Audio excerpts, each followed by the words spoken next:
छतरपुर जिले के चंदला अजयगढ़ मार्ग पर स्थित प्रसिद्ध सिद्ध स्थल सिद्धनाथ बाबा के स्थान पर 7 दिवसीय श्रीमद् भागवत कथा का आयोजन हो रहा है। इस दौरान कथावाचक साध्वी समाहिता ने पेप्टेक टाइम्स से विभिन्न मुद्दों पर बातचीत की। उन्होंने बाबा बागेश्वर द्वारा बनाए जा रहे हिंदू राष्ट्र और प्रयागराज में भगदड़ में मृत लोगों के बारे में भी बेबाकी से अपनी राय रखी। इसके अलावा उन्होंने अपने इस कथावाचिका के सफर को भी विस्तार से बताया। आइए सुनते हैं उन्होंने क्या कहा। बहुत बहुत स्वागत है आपका चैनल में। ओम नमो नारायण, सादर जय श्री राम। जी दीदी, सबसे पहले तो हम आपके बारे में कुछ जानना चाहेंगे, आपके जन्म के बारे में और आपने कहाँ से शिक्षा ली और कैसा आपका ये सफर रहा कथा का। सभी देशवासियों को मैं बताना चाहती हूँ, मैं एक साधारण परिवार से हूँ। मेरे पिताश्री पुलिस में थे और कर्मकांड से भी जुड़ा हुआ मेरा परिवार रहा है सदैव से। मैं कान्यकुब्ज ब्राह्मण परिवार से हूँ। मेरे पिता का नाम श्री अशोक कुमार त्रिवेदी और माताजी का नाम शकुंतला जी है। मेरे माता पिता प्रारंभ से ही बहुत आध्यात्मिक विचारों के धनी रहे हैं। उनमें से मेरी माँ का सानिध्य मुझे बहुत मिला। मेरी माँ रामचरितमानस की चौपाइयाँ पढ़ने के बाद ही अन्न जल ग्रहण करती थी, तो एक बहुत दिव्य वातावरण था। मेरे दादाजी जो है वो स्वतंत्रता संग्राम सेनानी थे और उस समय के सबसे उत्कृष्ट उनका जीवन शैली रहा है। जब मैं बचपन में बहुत छोटी थी तो मुझे गोद में लेकर वो गीता का पाठ किया करते थे। और मैं उत्तर प्रदेश से हूँ, लखनऊ से हूँ, अवध क्षेत्र से। मेरा जन्म 5 जुलाई 1990 में हुआ। उसके बाद की सारी शिक्षा दीक्षा मैंने ग्रेजुएशन किया, फिर पोस्ट ग्रेजुएशन किया। मैंने जियोग्राफी में जो है परास्नातक की शिक्षा प्राप्त की। उसके बाद परम पूज्य दीदी माँ जी के सानिध्य मुझे प्राप्त हुआ। श्रीधाम वृंदावन में जाने के बाद मुझे लगा कि अब तो मेरा अंतिम लक्ष्य तो मिल गया है। मेरे जीवन का अंतिम जो क्षण बीते वो वृंदावन धाम में बीते, ऐसा चिंतन करते हुए मैं वृंदावन धाम आई थी। परम पूज्य दीदी माँ साध्वी रीतम्भरा जी के सानिध्य में 8 वर्षों तक वात्सल्य ग्राम वृंदावन में रही और मेरी सारी आध्यात्मिक शिक्षा उनके सन्निधि में विद्वान आचार्यों के मार्गदर्शन में हुई। उसके बाद पूज्य दीदी माँ जी की आज्ञा हुई कि आपको कथा करनी है, धर्म प्रचार के लिए निकलना है, धर्म प्रचार करना है। तो तब से उनकी आज्ञा मानकर मैं पूरे देश में विदेश में धर्म प्रचार, श्रीमद् भागवत कथा, राम कथा, देवी भागवत और शिव महापुराण की कथा करती हूँ। जी दीदी, देखा जाए तो पहले की अपेक्षा मतलब अब ज़्यादा धार्मिक कार्य और पूजा पाठ इत्यादि हो रहे हैं, फिर भी मतलब देखा जाए तो अपराध और ये ज़्यादा बढ़ रहे हैं। इसका क्या कारण है? इसका कारण यही है कि आध्यात्मिक कार्यक्रम, आध्यात्मिक रुचियाँ, जैसा कि आपका प्रश्न है, आपको भी लग रहा है कि तीर्थों में भीड़ बढ़ रही है। तीर्थों में ऐसा लगता है कि सारे लोग तीर्थाटन ही कर रहे हैं, चाहे वृंदावन देखें या ऋषिकेश देखें या फिर महाकाल के मंदिर में देखें। आप हर कहीं, उसका सबसे बड़ा उदाहरण अभी कुंभ में रहा है। तो लोग अपने सनातन धर्म के प्रति, अपने मूलभूत तत्वों के प्रति जागरूक तो हो रहे हैं, इसमें कोई संदेह नहीं है, परंतु कुछ ऐसे अराजक तत्व भी हैं जो सदैव से हमारे युवा पीढ़ी का, हमारे बच्चों का संस्कारों का हनन, नैतिक मूल्यों का क्षरण करने की मानसिकता से इस देश में, समाज में अपना कार्य करते रहे। तो हम तो यही कहेंगे कि बुराई अपनी ओर खींचती है और अच्छाई अपनी ओर प्रभाव डालती है। किसी ने नदी से पूछा कि तू मीठी है, समंदर तो खारा है, तो तू समंदर तक अपना रास्ता क्यों तय करती है, बार बार समंदर से क्यों मिलती है? तो हम यही कहेंगे कि नदी ने उस समय जो जवाब दिया था वो ये कहा था कि मैं मीठी हूँ, समंदर खारा है, पर मैं तब तक समंदर से मिलती रहूंगी जब तक वो मीठा ना हो जाए। और इस प्रयास में समंदर मीठा हो ना हो पर नदी जरूर मीठी बनी रहती है। तो जो प्रयत्नशील है, आध्यात्म का लाभ उनको अवश्य मिलेगा, और जो किंग कर्तव्य मूढ़ है, जो विमुख है, जो नहीं जिनको पता है या अपराध बोध में, पापाचार में लिप्त है, भगवती कृपा करे कि उनको भी सद्बुद्धि मिले, उनका भी मन ठीक हो और वह भी आध्यात्म की ओर आए। जी दीदी, कई विद्वान और शंकराचार्य महिलाओं को कथा व्यास बनना व्यर्थ बताते हैं, इस पर आपका क्या कहना है? विद्वानों की तो बात मैं नहीं करती, लेकिन जो पूर्ण विद्वान है वो ऐसा कभी कभी कदापि नहीं कहते। कुछ तथाकथित ऐसे ब्राह्मण जो कर्मकांड से जुड़े रहे हैं या कुछ ऐसे जिनको कथाकार कह सकते हैं, उनको कहीं ना कहीं इनसिक्योरिटी होती है कि हम अगर महिलाओं ने यह क्षेत्र भी ले लिया तो हमारा क्या होगा। जिसने ये जान लिया है कि माँ के बिना इस जगत में कुछ भी नहीं संभव है, भगवान नारायण ने जब भी इस जगत में आने का मन बनाया तो किसी माँ की पवित्र कोख में आकर के विराजमान हो गए, चाहे वो कौशल्या की गोद हो, चाहे वो यशोदा माँ की गोद हो। और ऐसे परमात्मा भी जिस मात्र शक्ति की कोख का आश्रय लेकर के इस धराधाम पर आते हैं, तो माँ से बड़ा तो कोई नहीं हो सकता।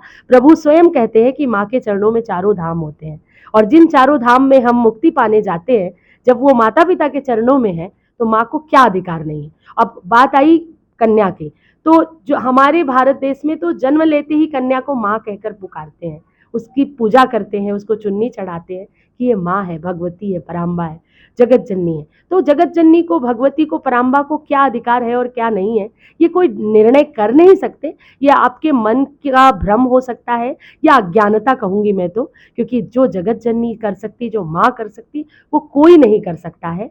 लोगों के मन में यही भ्रम होता है प्रायः कि कोई स्त्री रजो धर्म से होती है, रजस्वला होती है, तो वह उन दिनों में कैसे कथा करेगी, भागवत कैसे करेगी, अनुष्ठान कैसे करेगी।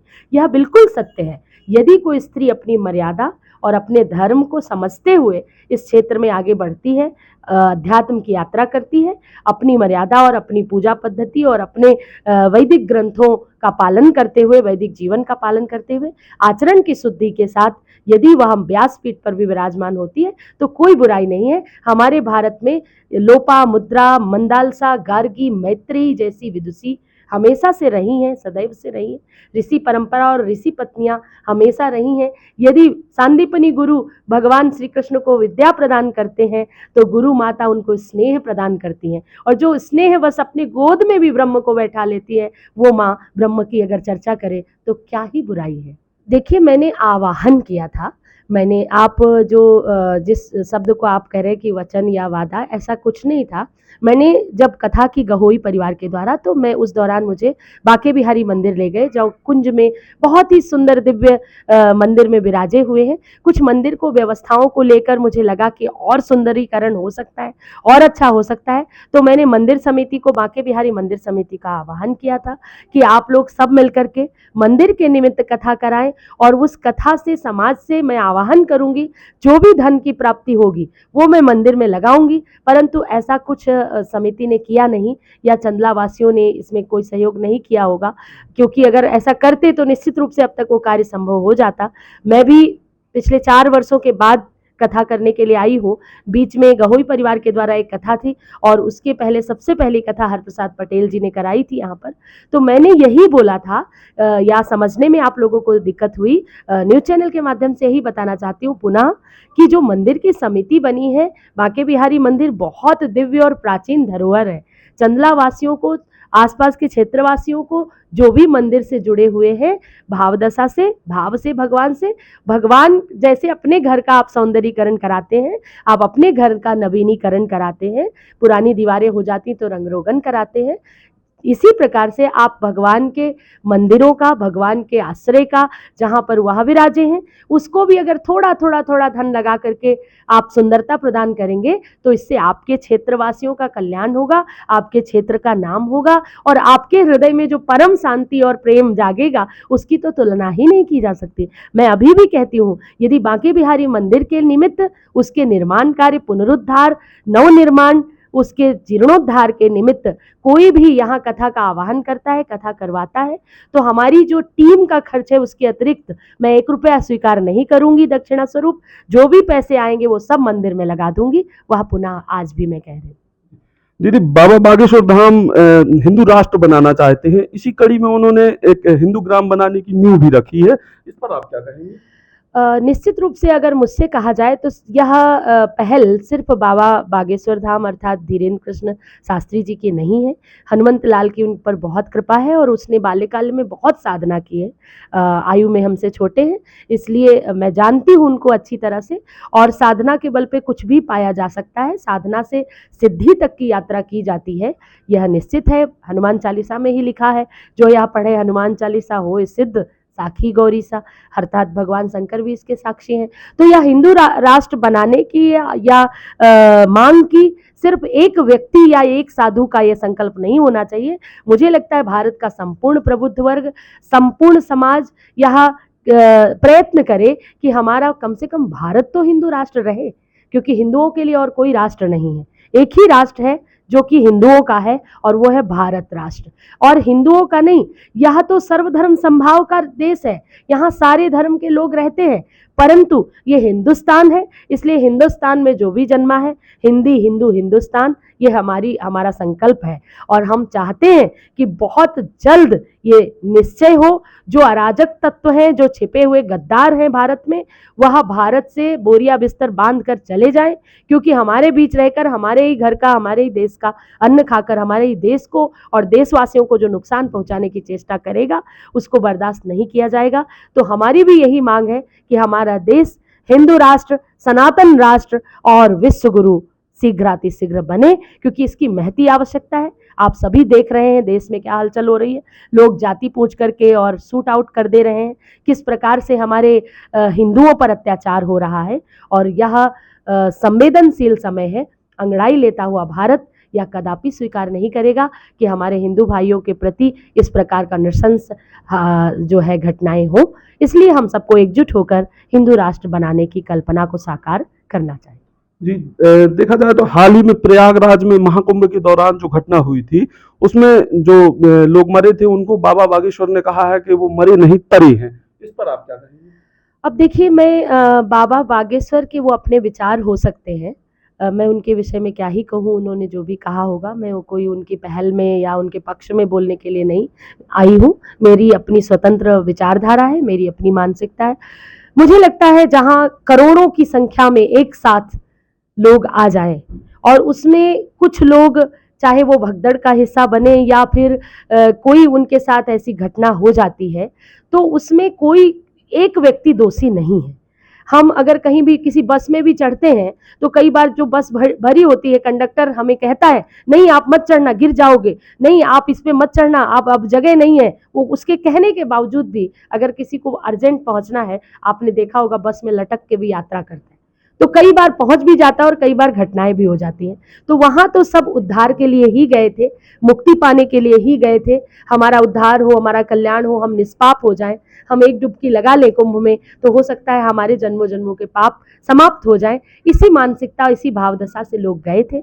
जो लोग आहत हुए, घायल हुए या जो लोग गोलोक धाम चले गए, उनके लिए माँ जाह्नवी गंगा के तट पर एक मृत्यु तो हमेशा कहीं ना कहीं हो सकती है, रोड पे भी हो सकती है, घर में बैठे बैठे भोजन करते करते, लिखते लिखते, क्योंकि मृत्यु का कोई समय निश्चित नहीं होता है, वो कहीं भी कभी भी हो जा सकती है।